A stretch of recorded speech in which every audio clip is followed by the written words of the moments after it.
Chapter 33, From Sinai to Kadesh. This chapter is based on Numbers 11 and 12. The building of the tabernacle was not begun for some time after Israel arrived at Sinai, and the sacred structure was first set up at the opening of the second year from the Exodus. This was followed by the consecration of the priests, the celebration of the Passover, the numbering of the people, and the completion of various arrangements essential to their civil or religious system, so that nearly a year was spent in the encampment at Sinai.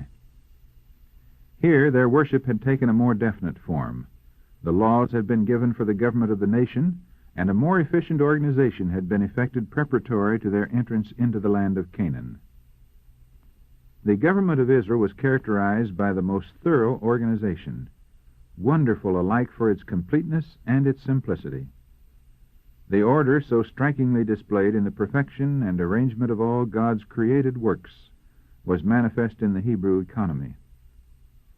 God was the center of authority and government, the sovereign of Israel. Moses stood as their visible leader, by God's appointment, to administer the laws in his name. From the elders of the tribes, a council of 70 was afterward chosen to assist Moses in the general affairs of the nation. Next came the priests, who consulted the Lord in the sanctuary. Chiefs, or princes, ruled over the tribes. Under these were captains over thousands, and captains over hundreds, and captains over 50s, and captains over 10s. And lastly, officers who might be employed for special duties. Deuteronomy chapter 1, verse 15. The Hebrew camp was arranged in exact order. It was separated into 3 great divisions, each having its appointed position in the encampment. In the center was the tabernacle, the abiding place of the invisible king. Around it were stationed the priests and Levites. Beyond these were encamped all the other tribes. To the Levites was committed the charge of the tabernacle, and all that pertained thereto, both in the camp and on the journey. When the camp set forward, they were to strike the sacred tent. When a halting place was reached, they were to set it up. No person of another tribe was allowed to come near, on pain of death. The Levites were separated into 3 divisions, the descendants of the 3 sons of Levi, and each was assigned its special position and work. In front of the tabernacle and nearest to it were the tents of Moses and Aaron. On the south were the Kohathites, whose duty it was to care for the ark and the other furniture. On the north, the Merarites, who were placed in charge of the pillars, sockets, boards, and so forth. In the rear, the Gershonites, to whom the care of the curtains and hangings was committed. The position of each tribe also was specified. Each was to march and to encamp beside its own standard, as the Lord had commanded. Every man of the children of Israel shall pitch by his own standard, with the ensign of their father's house. Far off about the tabernacle of the congregation shall they pitch. As they encamp, so shall they set forward, every man in his place by their standards. Numbers chapter 2, verses 2 and 17. The mixed multitude that had accompanied Israel from Egypt were not permitted to occupy the same quarters with the tribes, but were to abide upon the outskirts of the camp, and their offspring were to be excluded from the community until the 3rd generation. Deuteronomy chapter 23, verses 7 and 8. Scrupulous cleanliness, as well as strict order, throughout the encampment and its environs was enjoined. Thorough sanitary regulations were enforced. Every person who was unclean from any cause was forbidden to enter the camp. These measures were indispensable to the preservation of health among so vast a multitude, and it was necessary also that perfect order and purity be maintained, that Israel might enjoy the presence of a holy God. Thus he declared, "The Lord thy God walketh in the midst of thy camp, to deliver thee, and to give up thine enemies before thee. Therefore shall thy camp be holy." In all the journeyings of Israel, the Ark of the Covenant of the Lord went before them to search out a resting place for them. Numbers chapter 10, verse 33. Borne by the sons of Kohath, the sacred chest containing God's holy law was to lead the van. Before it went Moses and Aaron, and the priests bearing silver trumpets were stationed near.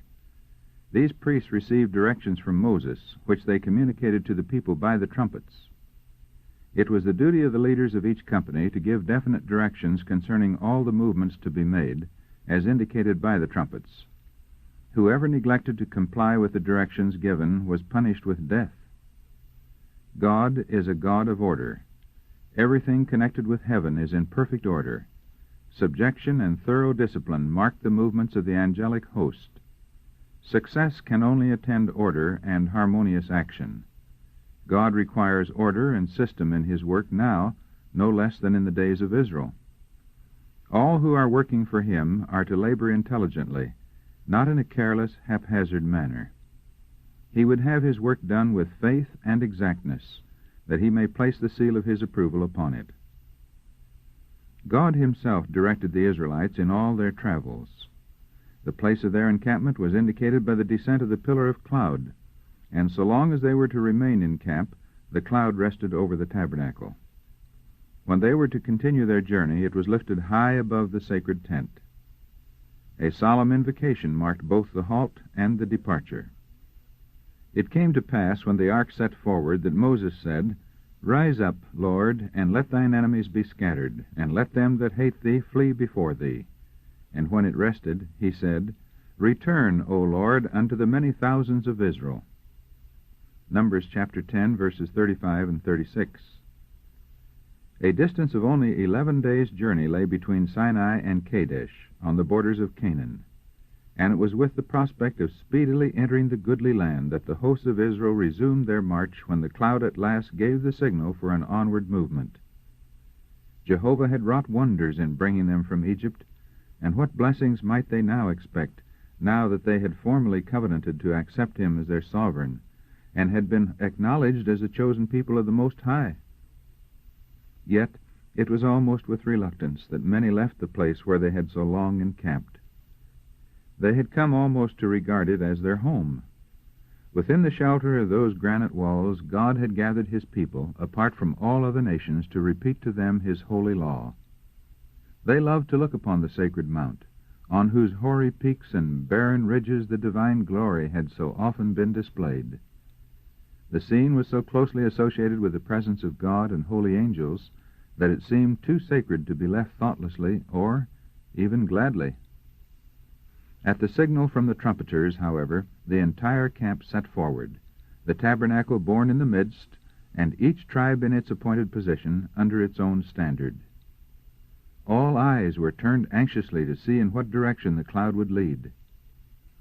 As it moved toward the east, where were only mountain masses huddled together, black and desolate, a feeling of sadness and doubt arose in many hearts.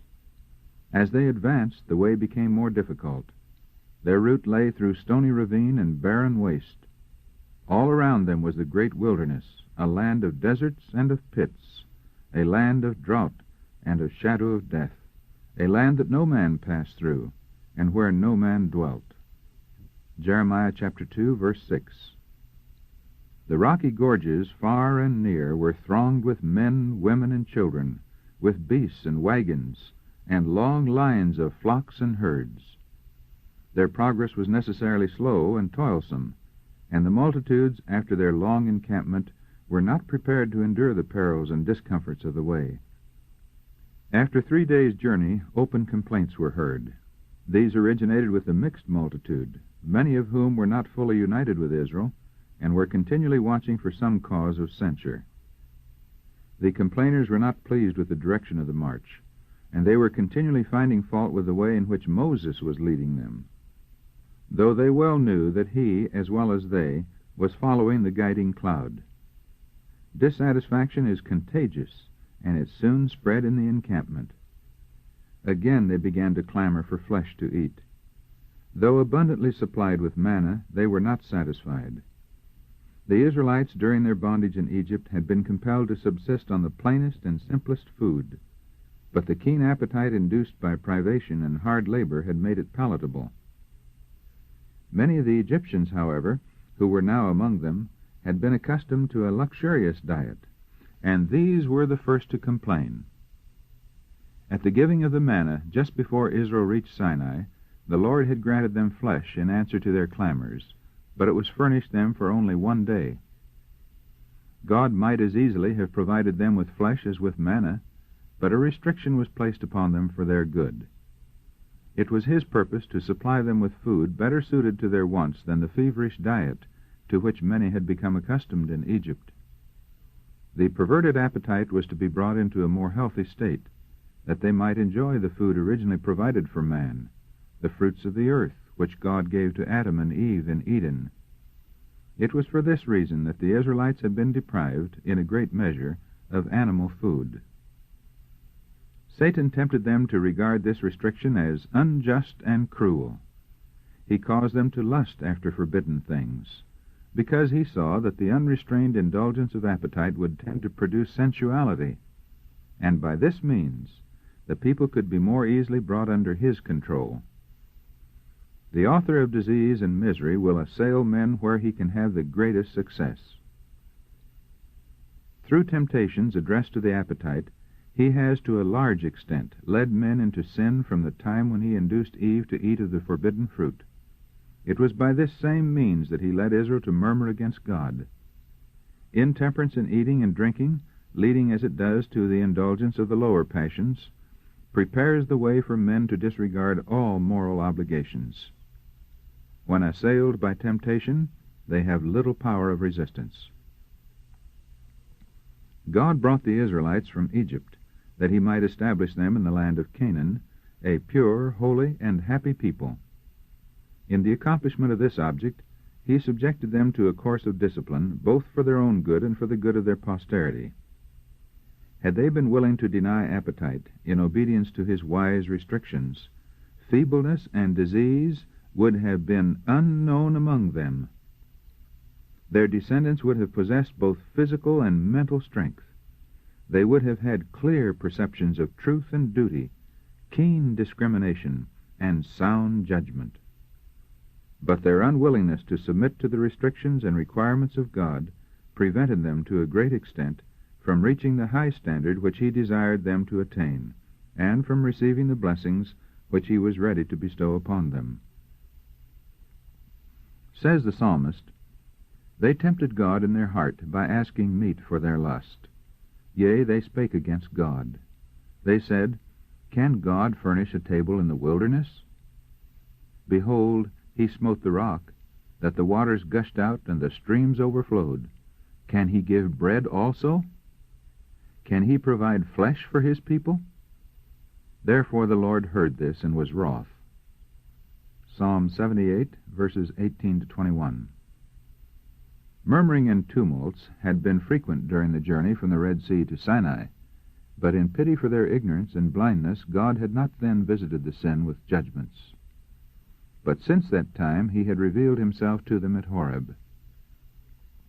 They had received great light, as they had been witnesses to the majesty, the power, and the mercy of God, and their unbelief and discontent incurred the greater guilt. Furthermore, they had covenanted to accept Jehovah as their king and to obey his authority. Their murmuring was now rebellion, and as such it must receive prompt and signal punishment, if Israel was to be preserved from anarchy and ruin. The fire of Jehovah burnt among them, and consumed them that were in the uttermost parts of the camp. The most guilty of the complainers were slain by lightning from the cloud. The people in terror besought Moses to entreat the Lord for them. He did so, and the fire was quenched. In memory of this judgment he called the name of the place Taberah, a burning. But the evil was soon worse than before. Instead of leading the survivors to humiliation and repentance, this fearful judgment seemed only to increase their murmurings. In all directions the people were gathered at the door of their tents, weeping and lamenting. The mixed multitude that was among them fell a-lusting, and the children of Israel also wept again, and said, Who shall give us flesh to eat? We remember the fish which we did eat in Egypt freely, the cucumbers, and the melons, and the leeks, and the onions, and the garlic. But now our soul is dried away. There is nothing at all beside this manna before our eyes. Thus they manifested their discontent with the food provided for them by their Creator. Yet they had constant evidence that it was adapted to their wants. For notwithstanding the hardships they endured, there was not a feeble one in all their tribes. The heart of Moses sank. He had pleaded that Israel should not be destroyed, even though his own posterity might then become a great nation. In his love for them, he had prayed that his name might be blotted from the book of life, rather than that they should be left to perish. He had imperiled all for them, and this was their response. All their hardships, even their imaginary sufferings, they charged upon him, and their wicked murmurings made doubly heavy the burden of care and responsibility under which he staggered. In his distress, he was tempted even to distrust God. His prayer was almost a complaint. "Wherefore hast thou afflicted thy servant? And wherefore have I not found favor in thy sight, that thou layest the burden of all this people upon me? Whence should I have flesh to give unto all this people? For they weep unto me, saying, Give us flesh, that we may eat. I am not able to bear all this people alone, because it is too heavy for me." The Lord hearkened to his prayer, and directed him to summon 70 men of the elders of Israel, men not only advanced in years, but possessing dignity, sound judgment, and experience. "And bring them unto the tabernacle of the congregation," he said, "that they may stand there with thee. And I will come down and talk with thee there. And I will take of the Spirit which is upon thee, and will put it upon them, and they shall bear the burden of the people with thee, that thou bear it not thyself alone." The Lord permitted Moses to choose for himself the most faithful and efficient men to share the responsibility with him. Their influence would assist in holding in check the violence of the people and quelling insurrection. Yet, serious evils would eventually result from their promotion. They would never have been chosen had Moses manifested the faith corresponding to the evidences he had witnessed of God's power and goodness.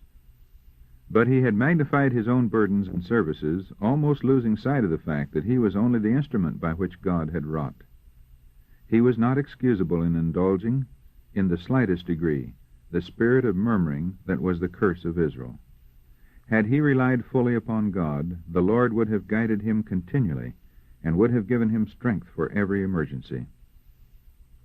Moses was directed to prepare the people for what God was about to do for them. "Sanctify yourselves against tomorrow, and ye shall eat flesh. For ye have wept in the ears of the Lord, saying, Who shall give us flesh to eat? For it was well with us in Egypt. Therefore the Lord will give you flesh, and ye shall eat. Ye shall not eat 1 day, nor 2 days, nor 5 days, neither 10 days, nor 20 days, but even a whole month, until it come out at your nostrils, and it be loathsome unto you, because that ye have despised the Lord which is among you, and have wept before him, saying, Why came we forth out of Egypt? The people among whom I am, exclaimed Moses, are 600,000 footmen, and thou hast said, I will give them flesh, that they may eat a whole month. Shall the flocks and the herds be slain for them, to suffice them? Or shall all the fish of the sea be gathered together for them? He was reproved for his distrust. Is the Lord's hand waxed short? Thou shalt see now whether my word shall come to pass unto thee or not. Moses repeated to the congregation the words of the Lord, and announced the appointment of the 70 elders. The great leader's charge to these chosen men might well serve as a model of judicial integrity for the judges and legislators of modern times. Hear the causes between your brethren, and judge righteously between every man and his brother, and the stranger that is with him. Ye shall not respect persons in judgment, but ye shall hear the small as well as the great. Ye shall not be afraid of the face of man, for the judgment is God's. Deuteronomy chapter 1, verses 16 and 17. Moses now summoned the 70 to the tabernacle. And the Lord came down in a cloud, and spake unto him, and took of the Spirit that was upon him, and gave it unto the 70 elders. And it came to pass that when the Spirit rested upon them, they prophesied, and did not cease.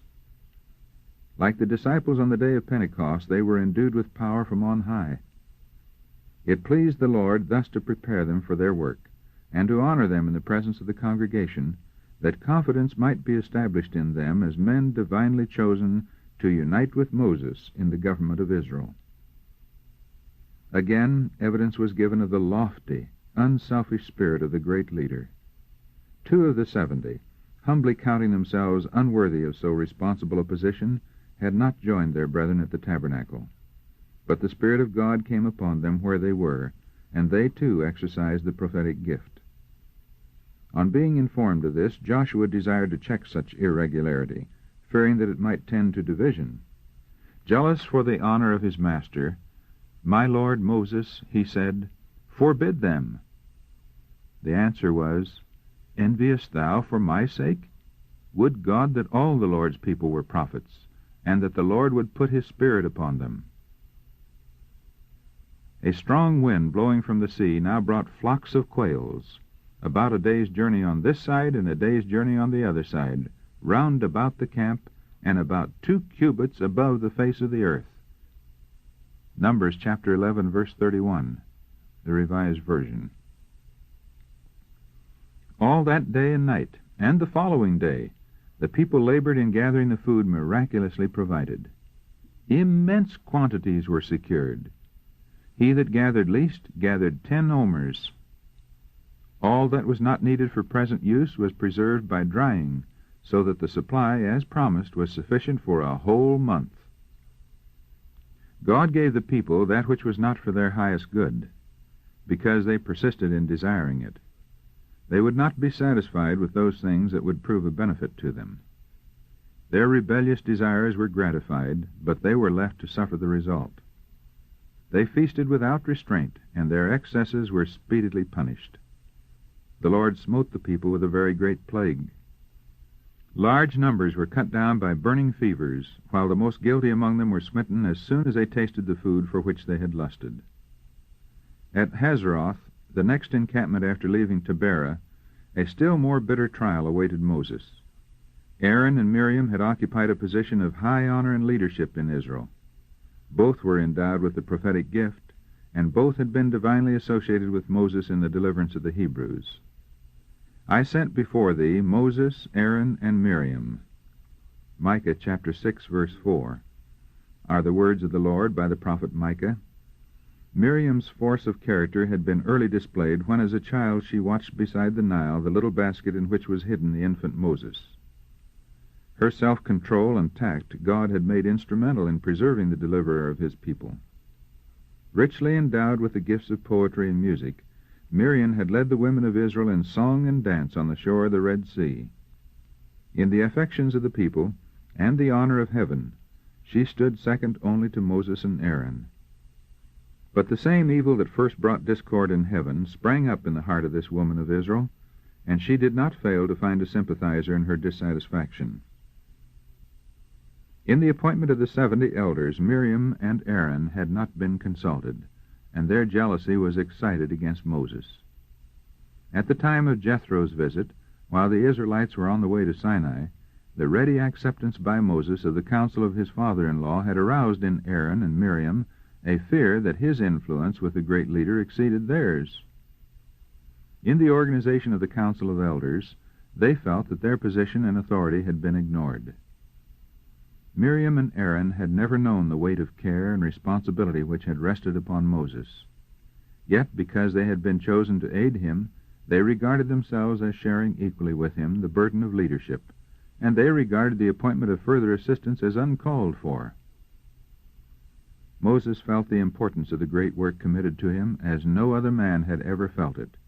He realized his own weakness, and he made God his counselor. Aaron esteemed himself more highly and trusted less in God. He had failed when entrusted with responsibility, giving evidence of the weakness of his character by his base compliance in the matter of the idolatrous worship at Sinai.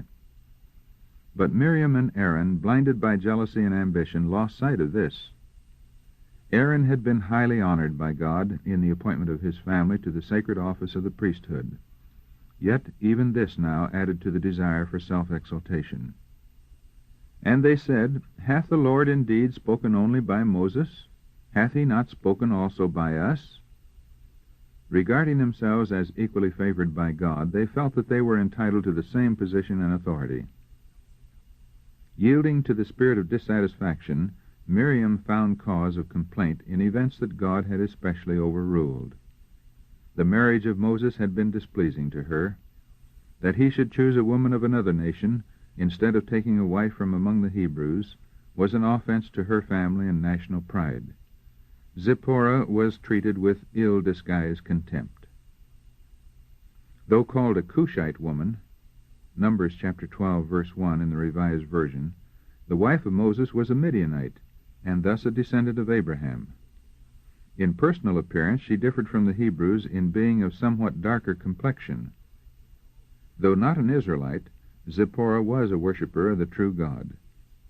She was of a timid, retiring disposition, gentle and affectionate, and greatly distressed at the sight of suffering. And it was for this reason that Moses, when on the way to Egypt, had consented to her return to Midian. He desired to spare her the pain of witnessing the judgments that were to fall on the Egyptians. When Zipporah rejoined her husband in the wilderness, she saw that his burdens were wearing away his strength, and she made known her fears to Jethro, who suggested measures for his relief. Here was the chief reason for Miriam's antipathy to Zipporah. Smarting under the supposed neglect shown to herself and Aaron, she regarded the wife of Moses as the cause, concluding that her influence had prevented him from taking them into his counsels as formerly. Had Aaron stood up firmly for the right, he might have checked the evil. But instead of showing Miriam the sinfulness of her conduct, he sympathized with her, listened to her words of complaint, and thus came to share her jealousy. Their accusations were borne by Moses in uncomplaining silence. It was the experience gained during the years of toil and waiting in Midian, the spirit of humility and long-suffering there developed, that prepared Moses to meet with patience the unbelief and murmuring of the people and the pride and envy of those who should have been his unswerving helpers. Moses was very meek, above all the men which were upon the face of the earth, and this is why he was granted divine wisdom and guidance above all others. Says the Scripture, "The meek will he guide in judgment, and the meek will he teach his way." Psalm 25, verse 9. The meek were guided by the Lord because they are teachable, willing to be instructed. They have a sincere desire to know and to do the will of God. The Savior's promise is, "If any man will do his will, he shall know of the doctrine." John chapter 7, verse 17. And he declares by the Apostle James, "If any of you lack wisdom, let him ask of God, that giveth to all men liberally, and upbraideth not, and it shall be given him." James chapter 1, verse 5. But his promise is only to those who are willing to follow the Lord wholly. God does not force the will of any. Hence he cannot lead those who are too proud to be taught, who are bent upon having their own way. Of the double-minded man, he who seeks to follow his own will, while professing to do the will of God, it is written, "Let not that man think that he shall receive anything of the Lord." James chapter 1, verse 7. God had chosen Moses, and had put his Spirit upon him, and Miriam and Aaron, by their murmurings, were guilty of disloyalty, not only to their appointed leader, but to God himself. The seditious whisperers were summoned to the tabernacle and brought face to face with Moses. And Jehovah came down in the pillar of the cloud and stood in the door of the tabernacle and called Aaron and Miriam. Their claim to the prophetic gift was not denied. God might have spoken to them in visions and dreams. But to Moses, whom the Lord himself declared faithful in all mine house, a nearer communion had been granted. With him God spake mouth to mouth. Wherefore then were ye not afraid to speak against my servant Moses? And the anger of the Lord was kindled against them, and he departed. The cloud disappeared from the tabernacle in token of God's displeasure, and Miriam was smitten. She became leprous, white as snow. Aaron was spared, but he was severely rebuked in Miriam's punishment. Now, their pride humbled in the dust, Aaron confessed their sin, and entreated that his sister might not be left to perish by that loathsome and deadly scourge. In answer to the prayers of Moses, the leprosy was cleansed. Miriam was, however, shut out of the camp for 7 days. Not until she was banished from the encampment did the symbol of God's favor again rest upon the tabernacle. In respect for her high position, and in grief at the blow that had fallen upon her, the whole company abode in Hazeroth, awaiting her return. This manifestation of the Lord's displeasure was designed to be a warning to all Israel, to check the growing spirit of discontent and insubordination. If Miriam's envy and dissatisfaction had not been signally rebuked, it would have resulted in great evil. Envy is one of the most satanic traits that can exist in the human heart, and it is one of the most baleful in its effects. Says the wise man, "Wrath is cruel, and anger is outrageous, but who is able to stand before envy?" Proverbs chapter 27, verse 4. It was envy that first caused discord in heaven, and its indulgence has wrought untold evil among men. Where envying and strife is, there is confusion and every evil work. James chapter 3, verse 16. It should not be regarded as a light thing to speak evil of others, or to make ourselves judges of their motives or actions. He that speaketh evil of his brother and judgeth his brother speaketh evil of the law, and judgeth the law. But if thou judge the law, thou art not a doer of the law, but a judge. James chapter 4, verse 11. There is but one judge, he who both will bring to light the hidden things of darkness and will make manifest the counsels of the hearts. 1 Corinthians chapter 4, verse 5. And whoever takes it upon himself to judge and condemn his fellow men is usurping the prerogative of the Creator. The Bible especially teaches us to beware of lightly bringing accusation against those whom God has called to act as his ambassadors. The Apostle Peter, describing a class who are abandoned sinners, says, "Presumptuous are they, self-willed, they are not afraid to speak evil of dignities, whereas angels, which are greater in power and might, bring not railing accusation against them before the Lord." 2 Peter chapter 2, verses 10 and 11. And Paul in his instructions for those who are placed over the church says, "Against an elder receive not an accusation, but before 2 or 3 witnesses." 1 Timothy chapter 5, verse 19. He who has placed upon men the heavy responsibility of leaders and teachers of his people will hold the people accountable for the manner in which they treat his servants. We are to honor those whom God has honored. The judgment visited upon Miriam should be a rebuke to all who yield to jealousy and murmur against those upon whom God lays the burden of his work.